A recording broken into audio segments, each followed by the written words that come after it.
வணக்கம் வணக்கம் மக்களே, அனைவருக்கும் வணக்கம். இன்று நாம் பார்க்கக்கூடிய வேலைவாய்ப்பு வந்து பார்த்திங்க அப்படின்னா, அனைவரும் எதிர்பார்த்துட்டு இருந்த ஒரு சூப்பரான ஒரு வேலைவாய்ப்பை பற்றி தான் நம்ம இந்த ஒரு வீடியோவில் பார்க்க போகிறோம். ஃபஸ்ட்டு ஒன், இந்த வேலைவாய்ப்புக்கு கல்வி தகுதிகள்லாம் என்னென்ன கொடுத்துருக்காங்க, இதில் வந்து மினிமம் என்ன படிச்சிருக்கணும் அப்படிங்கிறதையும் நான் இந்த ஒரு வீடியோவில் சொல்லியிருக்கேன். அதனால் வீடியோவை எந்த ஒரு இடத்துலையும் ஸ்கிப் பண்ணிடாதீங்க. டேட்டா என்ட்ரி ஆப்ரேட்டர், என்னங்க இது ஒரு புதுவிதமான ஒரு வேலை வாய்ப்பா, இதுக்கு வந்து நிறைய விதமான போட்டிகள் இருக்கே அப்படின்னு சொல்லிட்டு நீங்கள் வந்து யோசிக்கலாம். ஆனால் இப்போ இருக்கக்கூடிய ஒரு ஏஐ உலகத்தில் நாம் இருக்கோம். இப்போ நான் பேசுகிறதே வந்து பார்த்தீங்க அப்படின்னா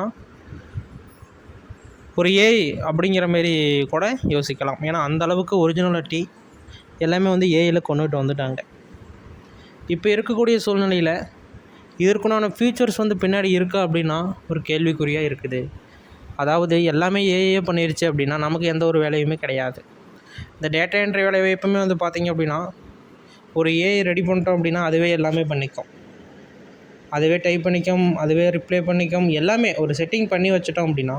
இப்போ எப்படி வாட்ஸ்அப்பில் ஒரு ஹாய் போட்டால் என்ன மெசேஜ் வரணும் நம்ம செட் பண்ணுறோமோ, குட் மார்னிங் போட்டால் குட் மார்னிங் மறுபடியும் ரிட்டன் உடனே சடனாக வருது இல்லை, அதெல்லாம் எப்படி செட் பண்ணுறாங்களோ அதேமாரி ஏஐ மூலமாக நம்ம வந்து ஜென்ரேட் பண்ணி வச்சுட்டோம் அப்படின்னா எல்லா விதமான வேலையுமே அதுவே பார்த்துக்கும்.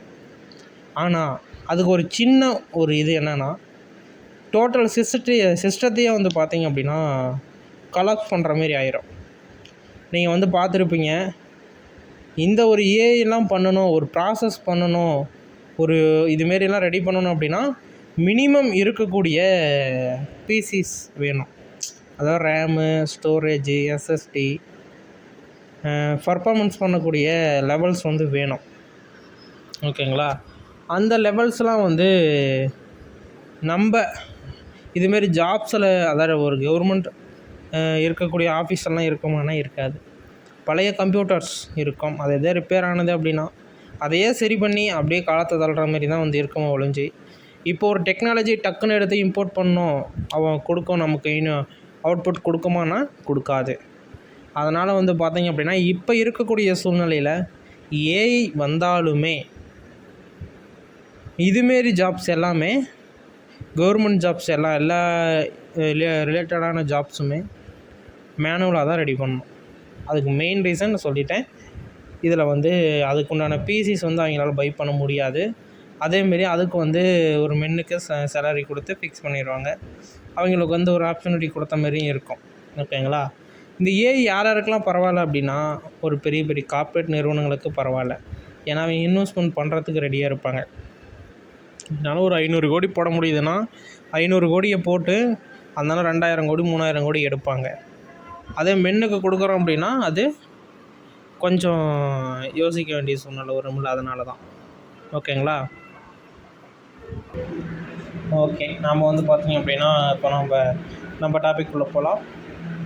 கல்வி தகுதி அப்படின்னு பார்த்திங்க அப்படின்னா அதாவது கணினி பயன்படுத்துவோர் வந்து பார்த்திங்க அப்படின்னா 3 அல்லது 4 வருடங்கள் இளங்கலை பட்டம் இல்லைன்னா பிஎட் முடிச்சிருக்கணும் அப்படின்னு சொல்கிறாங்க. ஆனால் பிஎஸ்சி நர்சிங் வந்து முடிச்சிருக்கணும், முன் அனுபவம் அப்படின்னு சொல்லிட்டு கேட்டிருக்காங்க. ஓகேங்களா? 1 வருடம் வந்து மருத்துவ பரிசோதனை அவசியம் அப்படிங்கிறதையும் சொல்லியிருக்காங்க.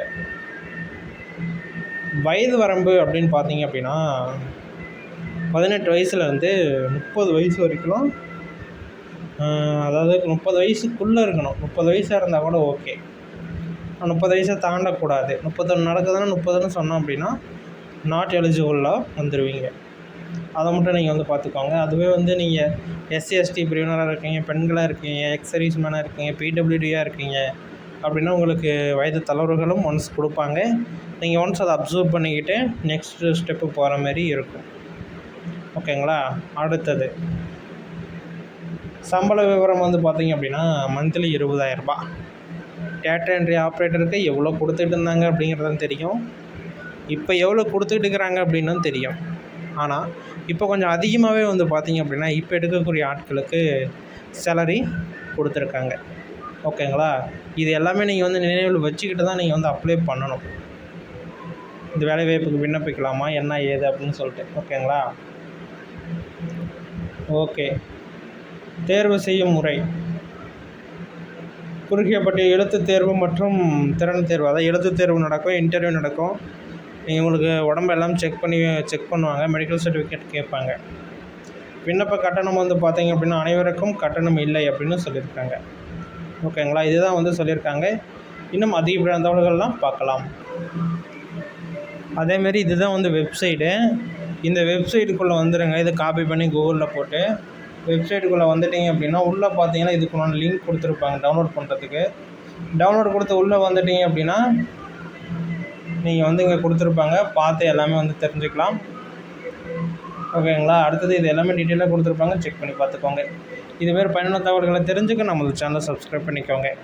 ஓகேங்களா, அடுத்த ஒரு வீடியோவில் சந்திக்கலாம். நன்றி, வணக்கம்.